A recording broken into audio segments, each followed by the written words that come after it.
사도신경으로 신앙 고백하겠습니다. 전능하사 천지를 만드신 하나님 아버지를 내가 믿사오며 그 외아들 우리 주 예수 그리스도를 믿사오니 이는 성령으로 잉태하사 동정녀 마리아에게 나시고 본디오 빌라도에게 고난을 받으사 십자가에 못 박혀 죽으시고 장사한 지 사흘 만에 죽은 자 가운데서 다시 살아나시며 하늘에 오르사 전능하신 하나님 우편에 앉아 계시다가 저리로서 산 자와 죽은 자를 심판하러 오시리라. 성령을 믿사오며 거룩한 공회와 성도가 서로 교통하는 것과 죄를 사하여 주시는 것과 몸이 다시 사는 것과 영원히 사는 것을 믿사옵나이다. 아멘. 찬송가 27장 주시겠습니다.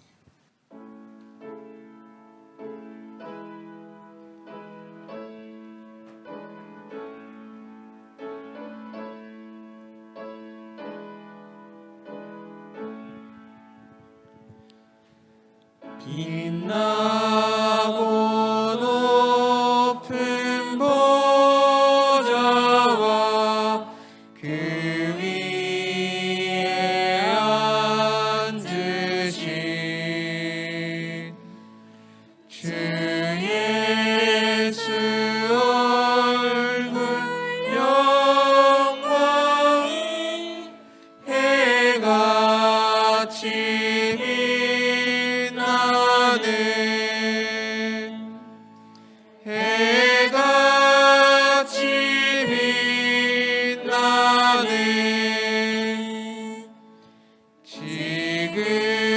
지극히 높은 이 영광 한없는 자비를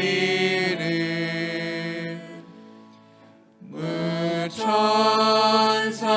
소리 합하여 늘 찬송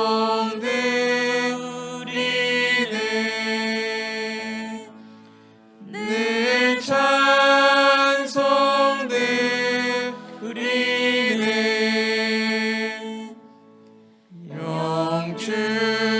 영축을 나를 살리려 그 영광 떠나서 그 부끄러운 십자가 날 위해 지셨네. 날 위해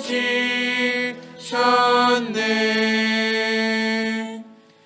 나 이제 생명이 있음은 주님의 은혜요. 저 사망 권세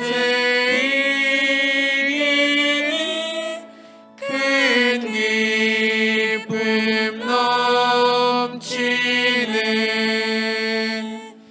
큰 기쁨 넘치네.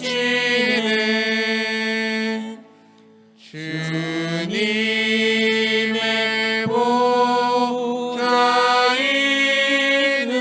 있는데 전한 몸 이르러 그 영광 몸소 배울는 내 기쁨 넘치리. 내 기쁨 넘치리.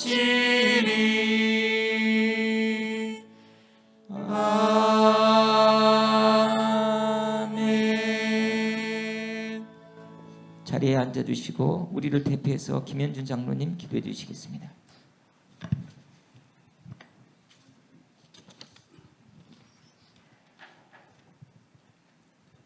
사랑과 은혜가 충만하신 하나님 아버지, 새로운 한 해를 허락하신 하나님께 감사와 존귀와 영광을 올려드립니다. 또한 예배와 찬송과 기도로 한 해를 시작하오니 주 안에서 무슨 일을 하든지 형통케 하시고 승리하는 한 해가 될 수 있도록 축복하여 주시옵소서. 사랑의 주님, 주님께서 허물 많은 저희들을 사랑하여 주시고 항상 지켜주셨지만 저희들은 순간순간 주님의 사랑을 잊고 살아갈 때도 너무나도 많이 있었습니다. 또한 너희 형제와 이웃을 사랑하라 말씀하셨지만 이기적이고 사랑을 베풀기에 지극히 인색한 저희들이었습니다. 주님, 올 한 해 동안 주님의 사랑을 마음에 품고 세상을 향해 사랑을 실천할 수 있는 저희 모두가 될 수 있도록 주님께서 인도하여 주시고 은혜 내려 주시옵소서. 모든 믿음의 자녀들이 구별된 삶을 살아 세상에 본이 되는 삶을 살아가는 한 해가 될 수 있도록 주님께서 도와주시기를 간절히 기도합니다. 사랑의 주님, 올해는 작년보다 더욱더 경기가 어렵다고 모두가 전망하고 있습니다. 아무리 어려운 환경 속에서도 주님만 붙잡고 승리하는 저희들이 되게 하시고 주는 것도 거두신 것도 모두 하나님께서 하심으로 믿음으로 감사와 찬양이 넘쳐나는 한 해가 되게 하여 주시옵소서. 또한 모든 성도님들 2023년 한 해를 허물로 인해 회개 기도보다는 주님의 감사와 기도가 차고 넘치는 한 해가 되도록 주께서 도와주셔서 예배의 승리자가 되게 하시고 믿음의 말씀에 순종하며 주어진 직분과 사명 기쁨으로 잘 감당할 수 있도록 주님께서 저희들을 도와주시옵소서. 사랑의 주님, 이 시간 저희 대강교회를 위해 기도합니다. 지난 한 해 동안 예상하지 못했던 일들로 인해 많은 힘든 시간을 보냈습니다. 그로 인해 실망하고 좌절하고 싶을 때도 있었습니다. 하지만 주님께서 저희 대강교회를 사랑하여 주셔서 어려움을 이겨내게 하시고 새해를 맞이하게 되었습니다. 이제 지나간 시간들을 다 잊게 하시고 새해를 맞이하여 새로 부임될 담임 목사님과 성도들이 하나가 되어 하나님께 기쁨을 줄 수 있는 저희 대강교회가 되게 하시고 믿음의 역사, 사랑의 수고, 소망의 인내가 교회가 되게 하시고 이웃을 사랑으로 실천하는 우리 대강교회가 되게 하여 주시옵소서.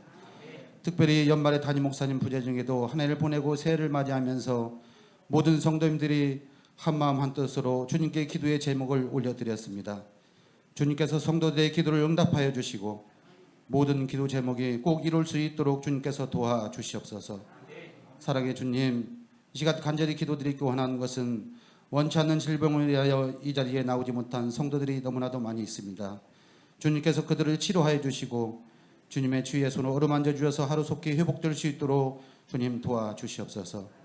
하나님 아버지, 이 시간 저희에게 주신 말씀 전하기 위해 단위에 서신 정미경 목사님 영일간의 간절함을 허락하여 주시고 동서남북 어디를 가시든지 주님의 크신 팔로 크게 쓰임받는 주의 종이 되게 하시고 오늘 선포되는 말씀 중에 그동안 힘든 시간 속에서 살았던 모든 성도님들을 위해 평안함과 유래의 말씀을 선포될 수 있도록 주님 도와주시옵소서.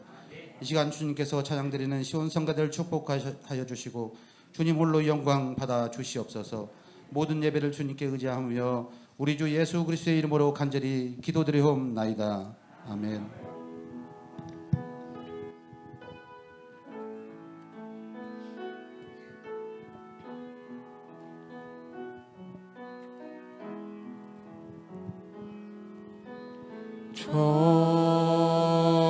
저이신 하나님, 저이신 하나님, 참 좋으신 나의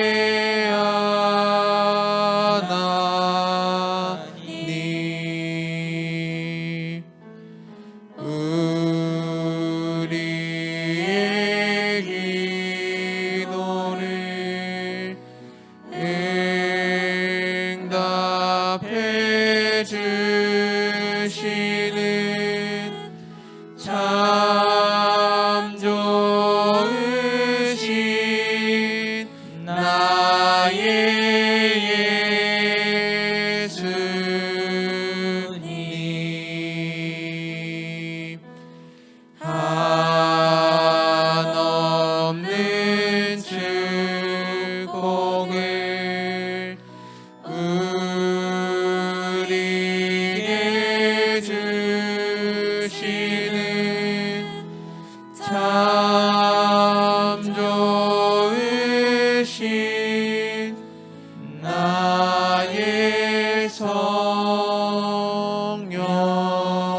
오늘 이 아침 우리에게 주신 하나님의 말씀은 베드로전서 4장 7절에서 11절 말씀입니다. 베드로전서 4장 7절에서 11절 말씀 제가 받들어 봉독하겠습니다. 만물의 마지막이 가까웠으니 그러므로 너희는 정신을 차리고 근신하여 기도하라. 무엇보다 뜨겁게 서로 사랑할지니 사랑은 허다한 죄를 덮느니라. 서로 대접하기를 원망 없이 하고 각각 은사를 받은 대로 하나님의 여러 가지 은혜를 맡은 선한 청지기 같이 서로 봉사하라. 만일 누가 말하려면 하나님의 말씀을 하는 것 같이 하고 누가 봉사하려면 하나님이 공급하시는 힘으로 하는 것 같이 하라. 이는 범사에 예수 그리스도로 말미암아 하나님의 영광을 받으시게 하려 함이니 그에게 영광과 권능이 세세 무궁토록 있으리라. 아멘.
이 시간은 정말 요즘 보기 드문 목사님을 모셨습니다.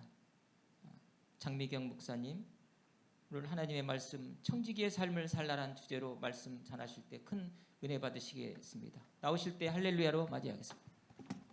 할렐루야. 아까 이제 주차를 하고 들어오는데 성도님들께서 비가 와서 그랬는지 초행이라서 걱정이 되셔서 그랬는지 찾기 어렵지 않았냐고 잘 왔냐고 물어주시더라고요. 근데 대학원 다닐 때 제가 이래봬도 불광동하고 연신내에서 자취를 좀 했습니다. 그래가지고 이 동네가 막 그렇게 낯설진 않은데 너무 많이 변해가지고 하여튼 찾아오는 길이 아주 흥미롭고 좋았습니다. 새해가 시작된 지 벌써 오늘이 15일 보름 3주째가 지나가고 있어요. 새해 여러분이 세우신 계획들 어떻게 잘 무너지지 않고 진행이 되고 있는지 모르겠습니다. 아까 장로님께서도 기도하시면서 이렇게 우려 섞인 그런 기도를 하셨는데 곳곳에서 들리는 소식들이 모습이 그렇게 밝고 또 희망적이라고 좀 말하기는 힘든 그런 상황이지만, 그럼에도 불구하고 2023년 한 해 우리 대강교회 성도님들의 삶이 주님 안에서 유쾌하고 또 그런 명랑한 날들 되시기를 주님의 이름으로 축원합니다. 옆에 있는 분들하고 인사 나누실까요? 말씀의 은혜 받으시기 바랍니다. 오늘 말씀의 제목을 청지기의 삶을 살라라고 이렇게 정해봤습니다. 본문으로 베드로전서 4장 7절부터 11절까지의 말씀을 읽었는데요. 우리에게 아주 익숙하고 또 유익이 되는 그런 말씀일 줄로 압니다. 이 베드로 전후서라고 하는 책은 책 이름 자체에서 이미 힌트를 주고 있는 것처럼 야고보와 요한과 함께 예수님에게 아주 각별한 사랑을 받았던 베드로의 기록입니다. 성경을 연구한 학자들의 연구에 의하면 조금 더 엄밀히 말하자면 예루살렘 태생으로 어려서부터 아주 헬라어에 능통했던 진실된 형제 실로아누라고 하는 인물이 베드로가 이제 당시 유대인들의 통용어였던 아람어를 번역을 해서 통역을 해서 써내려간 책이 바로 이 베드로 전후서라는 책이 아닐까 학자들은 그렇게 추측을 합니다. 어찌 되었던 이 글이 기록되었을 당시 시대적인 상황 또 교회의 형편이라고 하는 것은 위기의 순간이었어요. 여러분이 잘 아시는 대로 당시 교회가 맞닥뜨린 상황은 시련과 박해라는 단어로 말할 수 있을 겁니다. 베드로가 예루살렘 교회의 리더였던 그 시기에 로마 제국이 기독교를 지속적으로 악랄하게 핍박을 합니다.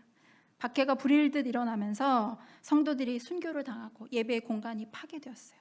제자들의 순교가 시작이 되었고 베드로 자신도 언제 죽을지 모르는 그런 위기 상황에 처해 있습니다. 교회를 향해서 달려드는 로마 제국의 박해 앞에서, 교회의 위기 앞에서 예수 그리스도를 따르는 제자로서 베드로, 나는 무엇을 해야 할까? 그게 제자로서 베드로가 마땅히 던져야 할 질문이고 의문이었을 겁니다. 그가 결심한 내용의 결과물이 오늘 저희가 읽은 이 베드로 전서라고 하는 편지입니다. 베드로가 내린 대답이죠. 내가 글로, 편지로 이렇게 힘든 상황에 있는 우리 성도들, 또 우리 교회를 내가 격려하고 훈계해야겠구나 라는 마음으로 이제 글을 쓴 겁니다. 여러분, 십자가에 달려 돌아가신 예수님이 사흘 만에 부활하셔서 베드로를 찾아오셨어요. 십자가 사건이 일어날 당시 예수님에 대한 베드로의 태도는 3번의 부인 그리고 도망가는 자였죠. 도망자였어요. 그런데 그런 베드로에게 예수님이 찾아오셨죠. 부활하시고. 그리고 그에게 물으셨어요. 요한의 아들 시몬아, 네가 나를 사랑하느냐? 3번 물으셨죠. 베드로가 질문했어요. 3번 거듭해서 대답했어요. 주님, 내가 주님을 사랑하는 줄 주님께서 아십니다. 주님께서 명령하셨죠. 그래? 그럼 너 내 양을 먹여라.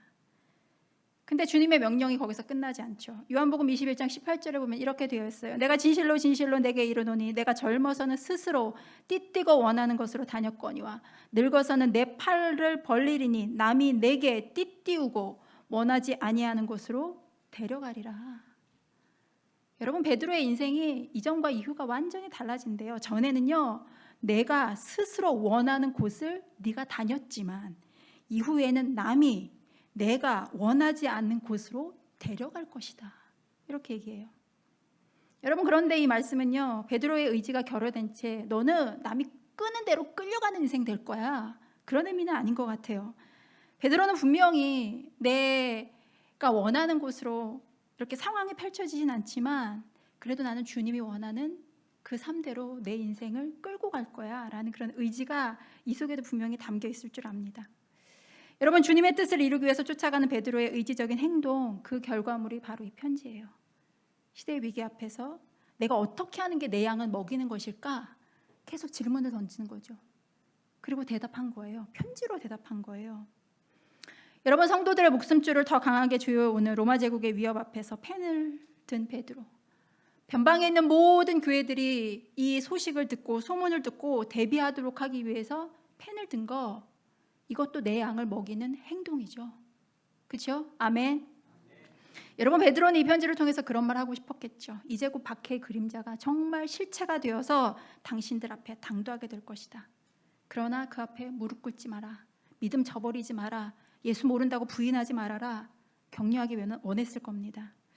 여러분, 우리가 이 시간 5절밖에 되지 않은 아주 짧은 말씀을 읽었지만 이 말씀을 대할 때는요, 여러분, 그냥 베드로 선생이 또 좋은 말 했어, 이렇게 해서 읽을 게 아니라 이런 긴박하고 급박한 마음을 가지고 조여오는 마음으로 이 말씀을 우리가 대할 필요가 있어요.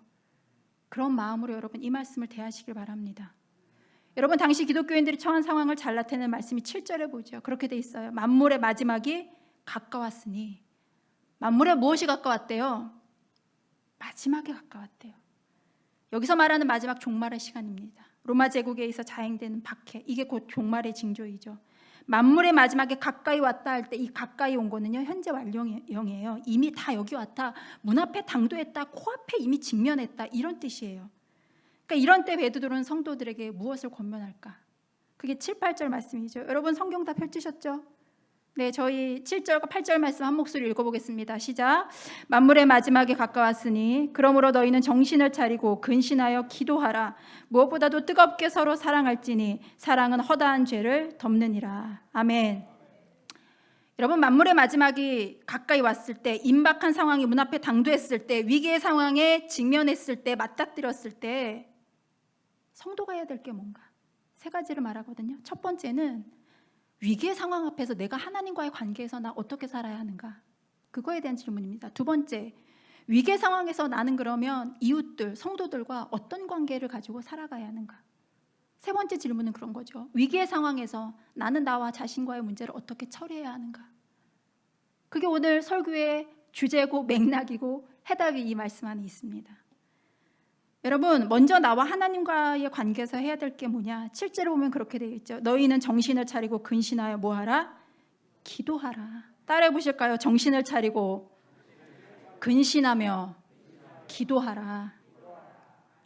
여러분 뜻하지 않은 상황 속에서 우리가 제일 먼저 해야 될 것은 하나님과의 관계를 내가 생각을 하는 거죠. 나와 하나님과의 관계부터 바르게 하고 새롭게 해야 될 줄로 믿습니다. 그리고 그 관계 속에서 베드로는 먼저 기도하래요. 그런데 무작정 기도하라고 하지 않아요. 구체적으로 얘기하죠. 여러분 저는 이건 약간 뭐라 그럴까요? 신앙의 노하우, 신앙의 여정이 있는 사람만이 할 수 있는 말이에요. 그냥 기도하지 마. 정신을 차리고 근신하며 기도해. 근데 정신을 차리래요. 여러분 정신을 차리라는 말 그거죠. 어디 마음 뺏기지 말고 휘둘리지 말고 본래 당신이 가지고 있던 신앙의 본질 잃어버리지 말고 그런 마음으로 기도해라. 또 근신하며 기도하래요. 여기서 근신이라는 건요 온전한 마음, 분별이 있는 생각, 건전한 판단하면서 기도하래요. 어떤 사람은 그렇게 질문을 할 수 있어요. 하나님께 그냥 깊이 기도하면 되지 무슨 근신하며 생각하고 판단하고 분별력 가지고 기도하냐, 이렇게 질문할 수 있어요. 그런데 여러분 가만히 생각해 보세요. 분별력 있는 사람은요 지금이 기도해야 될 때인지 기도하지 않아도 될 때인지 기도해야 될 때를 먼저 분별하죠. 분별력 있는 사람은. 여러분 분별력 있는 사람은 지금 자기의 생활을 딱 절제하고 기도 생활로 나아갈 줄 아는 사람입니다.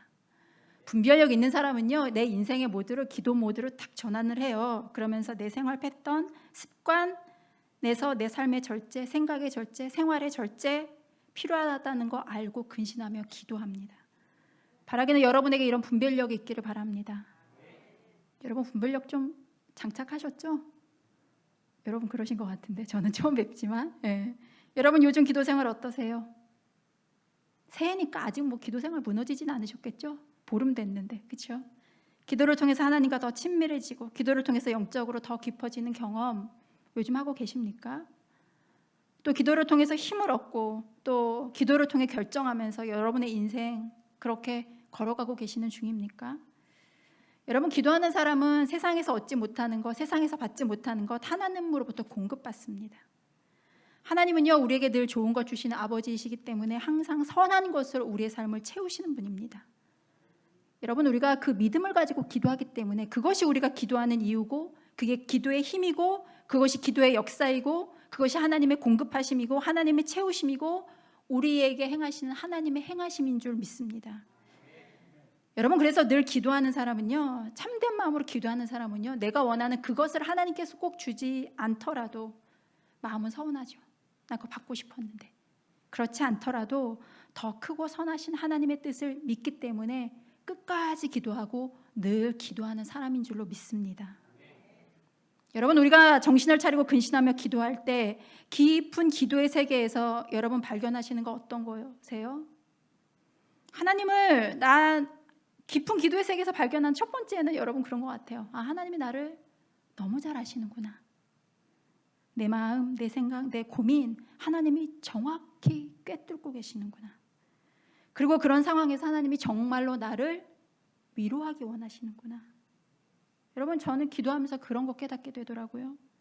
그런데요, 여러분의 삶에 개입하셔서 여러분의 기도에 응답하시고 위로하시는 하나님의 방법이 어땠어요? 저는 그게 가히 창조적이라는 표현을 쓰고 싶어요. 하나님이 우리를 위로하시는 방법은요, 너무너무 창조적이에요. 하나님 어떻게 이렇게, 진짜 표현이 좀 그런데 하나님 어쩜 이렇게 머리가 좋으시지? 이렇게 지혜로우시지? 이렇게 내 마음을 꿰뚫고 무너뜨리고 고치는 방법을 왜 이렇게 잘하시지? 그게 기도응답이 사람을 통해서건 말씀을 통해서건 어떤 벌어질 상황을 통해서건 어떤 꿈과 환상을 통해서건 하나님이 나를 위로하시는 방법은요, 우리가 가늠하고 생각하는 것 그 이상을 뛰어넘습니다. 그래서 어떤 때는요, 우리가 맞닥뜨린 상황 때문에 너무 속상해서 눈물을 흘려서 기도할 때도 있지만, 그보다 더 큰 눈물을 흘리는 거는요, 하나님이 우리에게 주시는 위로 때문이에요. 마치 내 마음을 정확하게 하나님께 들켜버린 것처럼 내 상황을 너무 잘 알고 하나님께서 진단하시고 위로하시는 그 사랑이 너무 커서 정말 눈물 때문에, 그 감격 때문에 눈물을 흘릴 때가 많아요.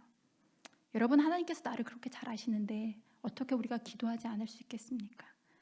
바라기는 2023년 한 해 기도를 통해서 하나님과의 관계가 더 두터워지시기를 바라고요, 아름답게 세워나가는 여러분이 되시기를 바랍니다.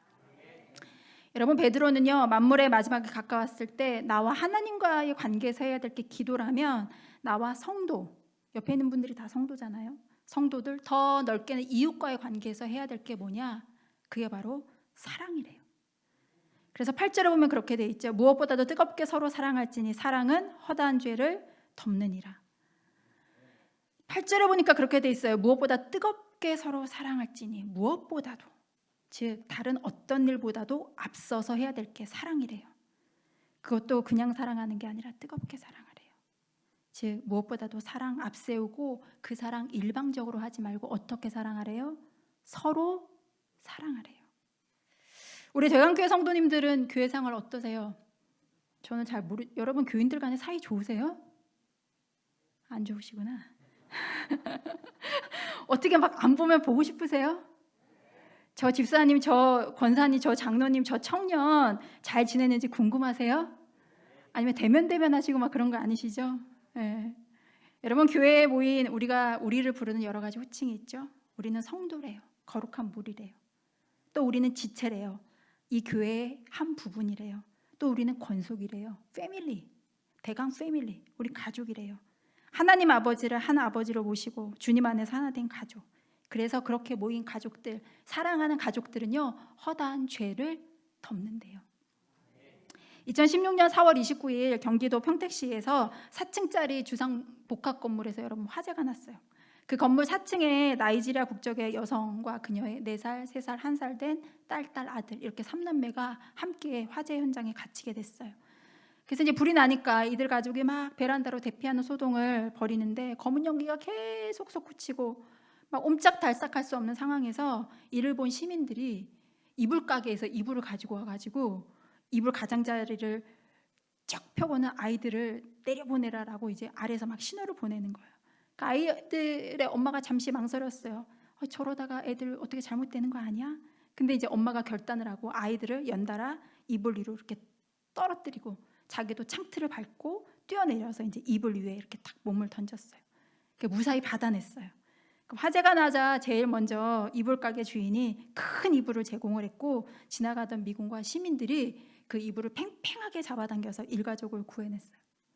그러니까 이들에게 최초로 도움을 준 한 사람이 있었는데, 미7 공군 사령부에서 근무하던 시에라 로저스라고 하는 26살의 여성 군인이었는데, 화재가 나니까 이 청년이 군인 정신을 발휘해서 군홧발로 창문을 깨고 가스 배관을 타고 가가지고 아래에서 도움을 요청한 거예요. 그랬더니 이제 이 소문을 들은 평택 시민 6명, 미군 15명, 이렇게 21명이 이불 가게에 가서 이불을 전달받아서 펴거나 깔거나 하면서 이들 가족을 구해낸 거예요. 여러분, 저는 이 이야기를 몇 년 전에 듣고 나서 되게 감동적이더라고요. 근데 여러분, 성도와 성도가 서로 사랑한다는 게 저는 이런 게 아닐까 싶어요. 우리도 삶을 살아가면서 여러분 사건 사고 만날 때 있습니다. 내가 원하지 않는 방향으로 내 인생이, 우리의 삶의 현장이 이렇게 흘러갈 때가 있어요. 우왕좌왕해요. 옥상으로 올라가야 되나? 뛰어내려야 되나? 어떻게 하지? 우리 가족은, 내 애들은 어떻게 하지? 판단이 서지 않는 거예요. 근데 그럴 때 주변에 여러분 교회 식구들이 있어요. 식구들이 사랑의 큰 이불을 펼쳐주는 거예요. 그러면서 신호를 보내는 거예요. 괜찮다고, 안전하다고, 안심하라고. 그러면서 각각 그 사랑의 마음으로 그 사랑의 이불을 팽팽하게 잡아 끄는 그 마음으로 모인 데가 바로 교회 공동체인 줄로 믿습니다. 여러분, 그렇게 서로를 위해서 사랑하며 살라고 하나님께서 우리를 믿음의 식구로 묶어주셨어요. 우리 주변에 성도들이 어려움 당할 때 우리는 그 사람에게 빚지운다 생각하지 마시고요. 무조건 사랑을 주잖아요. 성도들은 그렇더라고요. 그래서 어떻게 보면 진짜 혈육을 나는 가족보다 교회 가족이 내 상황 더 잘 알아요, 몰라요? 뭐 형제는 명절 때나 만나지 뭐 잘 아나요, 그렇죠? 근데 교회 식구들은 잘 알아요. 특히 속회 식구들 너무너무 잘 알죠. 예. 그러니까 음식을 잘하는 사람은 음식으로 주고, 물질이 되는 사람은 물질로 표현하고, 손대접 하기를 좋아하는 사람은 불러다가 밥도 같이 사주고, 또 말로 이렇게 칭찬의 말, 격려하는 말 잘하는 사람은 격려의 말로 힘을 이렇게 실어주고, 그러니까 이런 사랑의 빚을 우리가 살면서 다 집니다. 빚을 집니다. 근데 여러분, 사랑의 빚은 좀 져도 돼요. 져도 돼요. 왜냐하면 사랑의 빚은 나에게 사랑을 베푼 꼭 그 사람에게 갚지 않아도 다른 사람에게 갚으면 되거든요. 우리가 그걸 이제 플로잉 된다 그러잖아요. 내가 받은 사랑을 다른 사람에게 뭐 하는 거예요? 흘려보내는 거예요. 그러니까 내가 받은 사랑을 다른 누군가에게 흘려보내서 그 사람의 삶에 생기가 돌면 그걸로 된 거죠. 뭐 그걸로 빚 갚은 겁니다. 이제 고급스러운 말로 하면 그걸로 퉁친 겁니다, 여러분. 그렇죠? 네. 바라기는 이 믿음의 공동체 안에, 대광교회 안에 이런 충만한 사랑의 역사가 있기를 바랍니다. 여러분, 사람이요 요즘 그런 것 같아요. 주변에 이렇게 이제 저는 주중에 이제 그 저희 감리교 역사를 연구하는 연구소에서 일을 하는데, 거의 이제 교회랑 이렇게 건물이 붙어 있어가지고 드나든 성도들의 모습을 이렇게 보면 성도들이 굉장히 활발한 것 같은데, 아, 요즘 참 사람들이 다 외롭구나 하는 마음을 이렇게 발견을 할 때가 되게 많은 것 같아요. 그래, 위로와 지지와 사랑과 이렇게 응원을 필요로 하는 사람이 정말 많구나.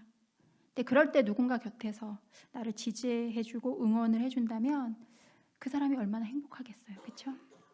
누군가 나를 기도하고 위해서 기도하고 생각한다는 거. 여러분, 제가 이제 지금 있는 일터로 오기 전에 이제 오랜 동안 부목사로 사역을 했던 교회에 이제 성도들이 모이잖아요. 근데 거기는 이제 가장 두터운 직업군이 의사였어요, 의사. 그러니까 제가 한 3년 전에 그 교회를 이제 사임을 하고 나왔는데, 그 교회 제가 나올 때 한 50명 안팎이었으니까 그래도 꽤 이제 의사가 인원이 되는 그런 편이었는데, 그래서 이제 의료 사역팀이 이렇게 딱 모이면 거의 종합병원 수준으로 모든 과의 선생님들이 다 있게 되는, 이제 그래서 하나님께서 이제 저희 교회에게 주신 그런 좋은 달란트를 가지고 우리가 무엇을 할 수 있을까 고민을 하다가 저희는 1년에 한 번씩 해외 의료 선교로 갑니다. 그래서 이제 의료팀, 그다음에 이제 간호사, 약사, 그리고 미용하시는 분, 이렇게 해서 40명이 넘는 인원이, 많이 갈 때는 46명까지도 데리고 가봤어요. 그러니까 대규모의 단기 선교사들이 해외 나가서 이제 일주일 동안 사역을 하고 돌아오는 겁니다. 부목사들이 돌아가면서 순차적으로 이제 인도를 하는데요. 저도 이제 여러 군데를 갔었는데 굉장히 열악한 곳으로 가죠. 근데 제 기억에 가장 남는 곳이 말레이시아 사라왁이라고 하는 그런 곳입니다.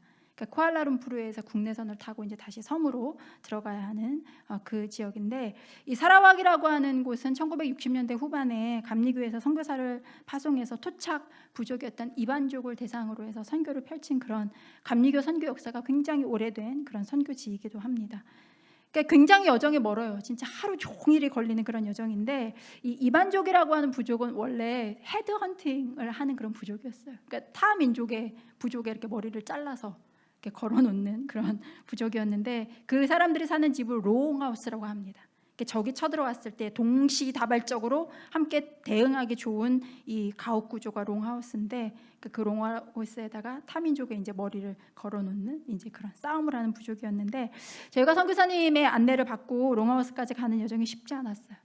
하룻밤을 그 이제 토착민들의 집에 자면서 선교를 하고 그분들이 갖고 오는 오일팜 트리 농장에도 가고 교회를 지으려고 닦아놓은 교회 부지에 가서 함께 기도도 하는데 그 족장님이 기독교로 이제 개종을 하시면서 모든 부족들이 함께 개종을 한 그런 케이스예요.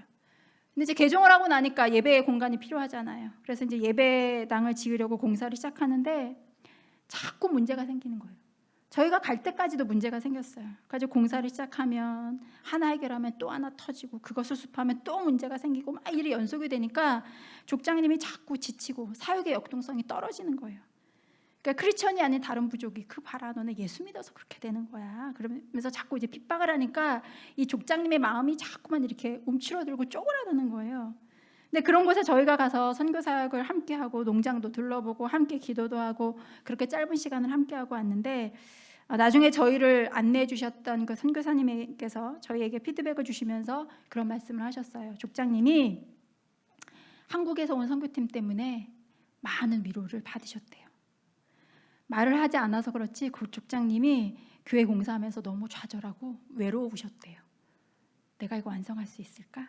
이거 교회 예배 공간 짓고 채울 수 있을까 고민하셨대요.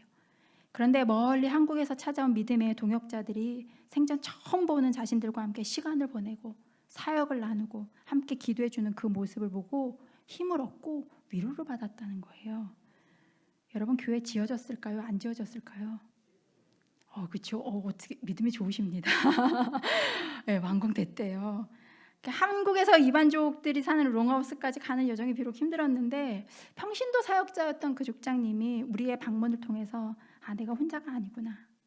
나를 위해서 또 우리 부족을 위해서 멀리 저 한국이라고 하는 나라에서 우리를 응원하고 격려하기 위한 누군가가 찾아왔구나. 믿음의 형제 자매들이 있구나 하는 그 마음 하나로 위로받았다면 저는 글쎄요. 선교 사역을 성공이라는 단어로 평가할 수 있을지 모르겠는데 저는 그 해의 평가는 선교는 그걸로 됐다고 생각했습니다.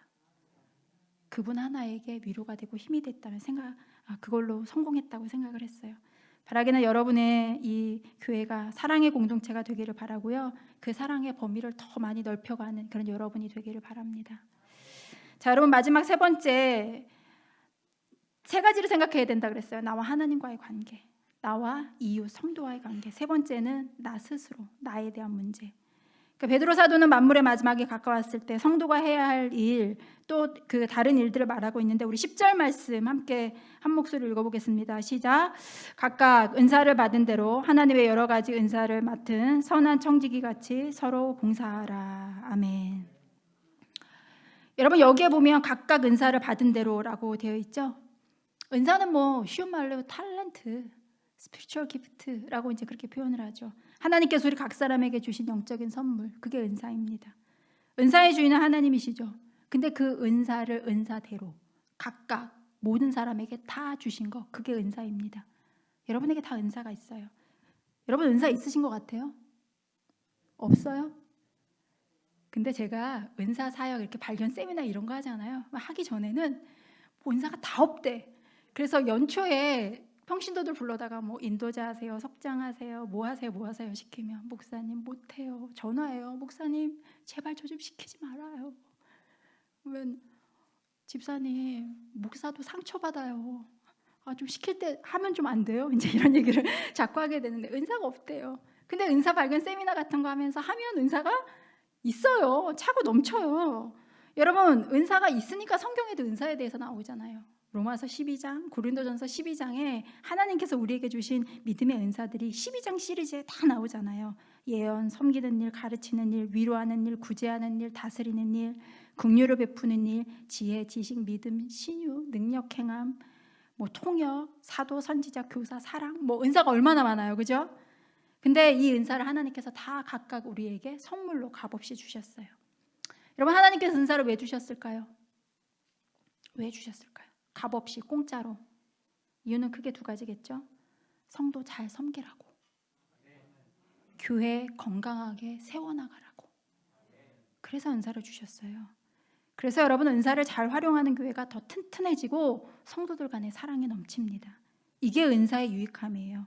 그래서 베드로는 만물의 마지막에 가까이 왔을 때 하나님께 기도하고 형제 간에 사랑하고 각각 받은 은사대로 선한 청지기 같이 서로 봉사하래요. 내가 누구래요? 선한 청지기래요. 여러분 10절 후반절에 보면 선한 청지기라는 표현이 나오죠. 우리의 정체성이 청지기래요. 청지기는 다른 거 아니에요. 주인의 집의 노예나 재산을 관리하는 책임자, 그 사람이 청지기죠. 우리가 다 주인 대신 하나님과 하나님의 집을 섬기는 청지기인 줄로 믿습니다. 그래서 베드로는 하나님의 여러 가지 은혜를 맡은 선한 청지기로 서로 봉사라고 하면서 11절에 보면 그렇게 얘기하죠. 누가 봉사하려면 하나님이 공급하시는 힘으로 하는 것 같이 하라. 그러니까 이 말은 봉사는 하나님이 힘 주셔야 감당할 수 있는 것이고 내 유익을 위해서가 아니라 하나님의 유익을 위해서 하는 것이 바로 선한 청지기의 봉사다, 이 말이에요. 그래서 11절 중반절에 보면 그렇게 말합니다. 이는 범사의 예수 그리스도로 말미암아 하나님이 영광을 받으시게 하려 함이니. 그러니까 봉사할 때 힘을 주는 그 힘의 주체가 하나님이시기 때문에 우리가 하는 모든 일의 결론은 뭐예요? 하나님께 영광. 그렇죠? 그래서 우리가 모든 은사를 가지고 청지기가 되어서 서로 봉사할 때 그것이 하나님께 영광이 되어야 할 줄로 믿습니다. 근데 하나님께 영광만 되고 우리에게는 유익이 없나요? 유익함이 있죠. 그렇죠? 하나님의 영광을 일하는 그 과정 속에서 우리가 누리는 기쁨과 보람과 유익함이 얼마나 많은지 몰라요. 여러분 복된 인생이 어떤 인생일까요? 저는 하나님의 영광을 위해서 참여하는 인생이 복된 인생이라고 믿습니다. 하나님이 기뻐하시는 그 일에 내 인생을 놓아두는 사람이 지혜로운 사람인 줄로 믿습니다. 여러분 가만히 생각해 보세요. 여러분 인생에 힘들지 않은 적 있으셨어요? 다 힘들었던 것 같아요. 근데 개인의 삶도 많이 힘든 때가 있었지만 교회의 역사도 그런 것 같아요. 가만히 생각해보면 교회의 역사 속에 늘 어려움이 있었습니다. 베드로가 2000년 전에 직면했던 교회의 위기가 박해였다면 코로나로 시작된 이 교회의 환경 변화가 이 시대의 교회들에게 많은 것을 생각하게 합니다. 여러분 처음 코로나가 시작됐을 때 우리가 얼마나 우왕좌왕했어요. 교회도 목회자도 막 정신이 없었어요. 근데 이제 3년의 시간이 지나면서 어느덧 이 환경에 우리가 익숙해지고 요즘 목회자들이 모이면 여러분 무슨 얘기 제일 많이 하는지 아세요? 현장 예배에 성도들 얼마나 나와? 현장 예배 성도들 얼마나 나와? 많이들 돌아오셨어? 이런 얘기 많이 해요. 어떻게 잘 돌아올지 사실 우리 아무도 잘 모르죠. 어떻게 어느 정도로 회복이 될지 다 미지수입니다. 그러니까 회복을 기대하지만 앞으로 교회가 어떤 모습으로 변해가야 할지 성도들도 목회자들도 사실 분명히 잘 몰라요. 분명한 것은 이 변화된 환경은 여전히 진행형이고 교회가 앞으로 어떻게 변해나갈지 우리는 알지 못하지만 이런 때 우리가 신앙인으로서 어떤 모습을 견제해야 될지 그거는 우리 안에 확실하다는 거죠. 그건 확실하잖아요. 환경이 변해도 여러분 변하지 않는 심지가 우리 안에 있어야 되잖아요. 만물의 마지막이 바로 문 앞에 직면했던 교회의 위기 상황 속에서 믿음의 사도였던 베드로가 그 시대의 교회들에게 주었던 말씀을 오늘 이 시간 이 자리에 있는 여러분에게 적용하기를 원합니다. 뿐만 아니라 우리의 인생에서 예기치 못한 힘든 상황을 만났을 때 나와 하나님과의 관계, 나와 이웃의 관계, 나 자신의 관계가 무엇을 향해 나가야 할지 여러분 분명히 알고 그런 삶을 사는 여러분이 되기를 바랍니다. 복습하자면 크게 세 가지라 그랬어요. 첫 번째, 하나님과의 관계에서 정신 차리고 근신하며 기도하시기 바랍니다. 기도를 통해서 하나님의 선하시고 기뻐하시고 온전한 뜻이 무엇인지 분별하는 여러분 되기를 바랍니다. 두 번째, 이웃과의 관계, 성도들과의 관계에서 무엇보다 뜨겁게 서로 사랑하시기 바랍니다. 사랑으로 받아주고 용납하는 여러분 되기를 바랍니다. 그리고 그 사랑을 흘려보내는 여러분 되기를 바랍니다. 여러분 예수 믿는 사람은 어떤 사람일까요? 저는 사랑의 사람이라고 생각합니다. 예수 믿는 사람이 쌀쌀맞아, 정이 없어, 뭐 그런 말 들으면 좋지 않잖아요. 사랑이 많아. 예수 믿는 사람은 사랑이 많은 사람이에요. 그리고 마지막 세 번째, 여러분 자신이 하나님의 선한 청지기임을 기억하시기 바랍니다. 청지기는요 늘 하나님의 집과 주인을 생각하는 사람이에요. 하나님께서 원하시는 것, 하나님의 집, 내가 어떻게 아름답게 갖고 갈까, 그거를 생각하면서 성실함으로 일하는 사람이 바로 청지기예요. 그러라고 하나님께서 우리에게 은사를 주셨어요. 그리고 그 모든 일을 통하여서 여러분의 인생이 하나님께 영광을 돌리는 그런 인생 되도록 그 자리에 여러분을 놓아두시기를 바랍니다. 여러분 2023년 한 해 여러분에게 삼겹줄을 선물로 드리고 싶어요. 하나는 기도, 하나는 사랑, 하나는 청지기 정신. 이 세 가지를요 잘 꼬아서 엮어서 튼튼하게 만들어서 2023년 한 해 기도와 사랑으로 청지기 정신으로 승리하는 여러분 되시기를 주님의 이름으로 간절히 축원을 드립니다. 기도하겠습니다. 하나님 아버지, 2000년 전 베드로가 믿음의 교회들에게 주었던 말씀을 우리 시대의 눈으로 새롭게 만나게 하시니 감사를 드립니다. 위기의 순간에 어려움에 직면했을 때 우리가 무엇을 해야 할지 또 무엇을 견제하며 살아야 하는지 오늘 말씀을 통해 깨닫게 하시니 감사를 드립니다. 하나님, 우리가 하나님과의 관계 안에서 먼저 기도하게 하시고 이웃과 성도들 간에 서로 사랑하게 하시고 하나님 나라를 이루는 선한 청지기로 살아가는 저희 모두가 되게 하여 주시옵소서. 하나님께서 우리를 이 세상에 내어놓으신 목적에 맞게 살아가도록 또 사명 넉넉히 감당할 수 있도록 하나님 아버지 우리 모두에게 새 힘을 부어 주시옵소서. 아멘. 우리 주 예수 그리스도 이름으로 기도합니다. 아멘. 봉헌 찬송 218장 부르시겠습니다.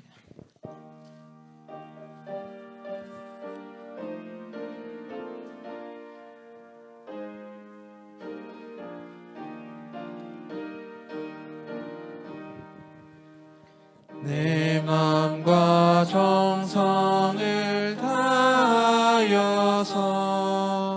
주 너의 하나님을 사랑하라. 내 몸을 아끼고 사랑하듯 형제와 이웃을 사랑하라. 주께서 우리에게 명하시니 그 명령 따라서 살아가리. 널 미워 해치는 원수라도 언제나 너그럽게 사랑하라. 널 핍박하는 자 위에서도 신실한 마음으로 복을 빌라.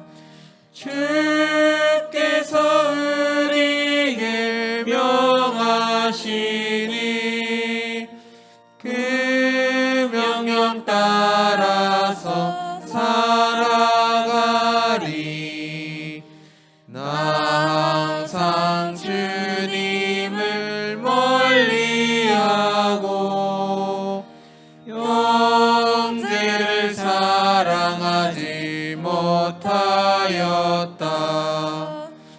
이러한 죄인을 사랑하사 주께서 몸버려 죽으셨다. 속죄의 큰 사랑 받은 이 몸 내 생명 다 바쳐 충성하리.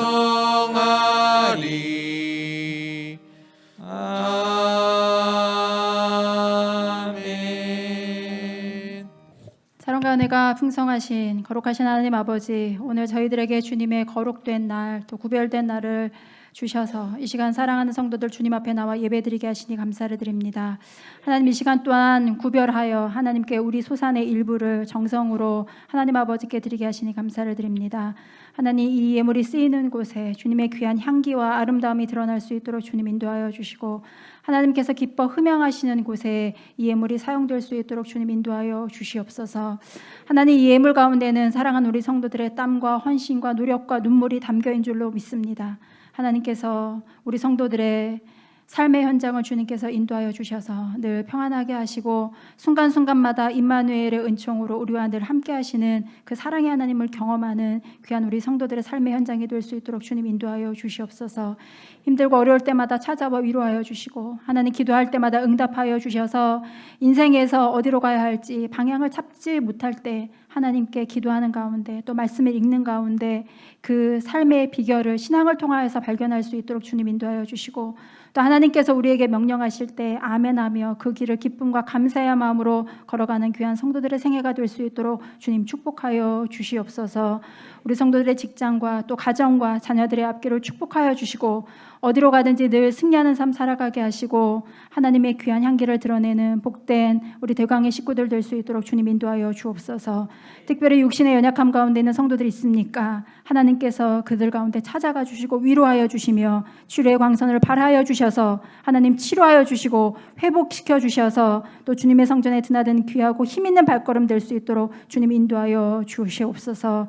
또 한 주간도 세상에 나가서 살 때 주님의 말씀과 이름에 또 어긋나는 그런 부끄러운 삶 살지 않게 하시고 우리가 살아가는 삶의 순간순간마다 호흡하는 순간순간마다 예수 그리스도를 기억하며 살아가는 믿음의 사람들, 사랑의 사람들 될 수 있도록 주님께서 축복하여 주시옵소서. 감사드리오며 우리 주 예수 그리스도의 이름으로 기도드립니다. 아멘.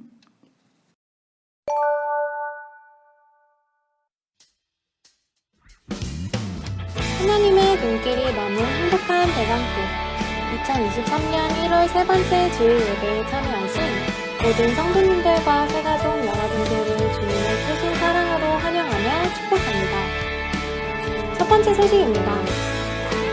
오늘 주일 예배에 은혜로운 말씀을 전해주신 장미경 목사님께 감사를 드립니다. 다음 주 주일 예배는 설명절을 기념하여 정교인 연원 예배를 드립니다. 또한 설 연휴 기간인 월요일과 화요일 새벽 예배는 가정 예배로 대체되오니 온 가족과 함께 마음 따뜻한 온정을 나누시기를 소망합니다. 두 번째 소식입니다. 오늘 예배 후에는 모든 성도님들께 빵과 음료를 나눠드리는 모닝브레드 사역이 진행됩니다.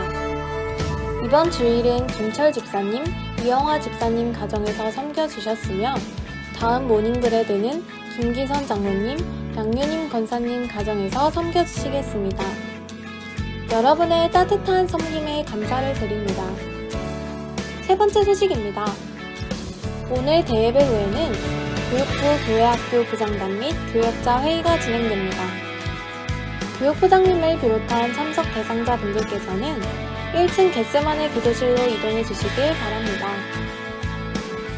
네 번째 소식입니다. 은평동지방 개석회가 1월 17일 가연중앙교회에서 개최됩니다. 해당하시는 분들의 많은 참여를 부탁드립니다. 다섯 번째 소식입니다. 담임목사 청빙 인사구역회가 1월 18일 저녁 7시 30분에 진행됩니다. 구역 회원님들께서는 꼭 참석하셔서 담임목사님 청빙 결정에 협력해 주시기를 바랍니다.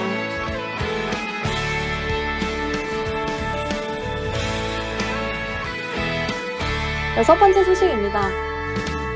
기부금 납입 증명서가 필요하신 성도님들은 이름, 주민등록번호, 주소를 작성하여 사무실로 신청해 주시길 바랍니다.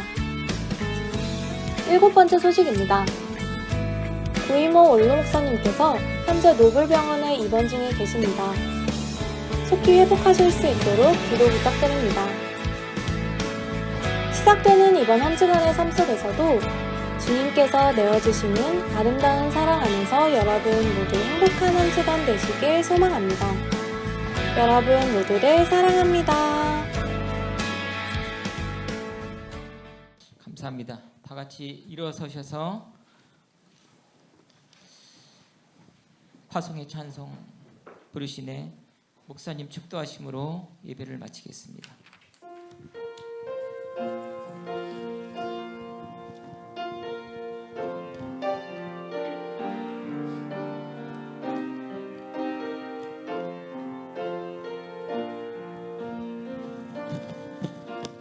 우리에겐 소원이 하나 있네.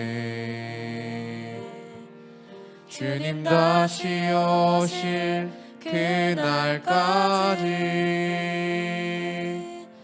우리 가슴에 새긴 주의 십자가 사랑 나의 교회를 사랑케 하네. 주의 교회를 향한 우리 마음 희생과 포기와 가난과 고난 하물며 죽음조차 우릴 막을 수 없네. 우리 교회는 이 땅의 희망 교회를 교회되게 예배를 예배되게 우릴 사용하소서. 진정한 부흥의 날 오늘이 마도록 우릴 사용하소서.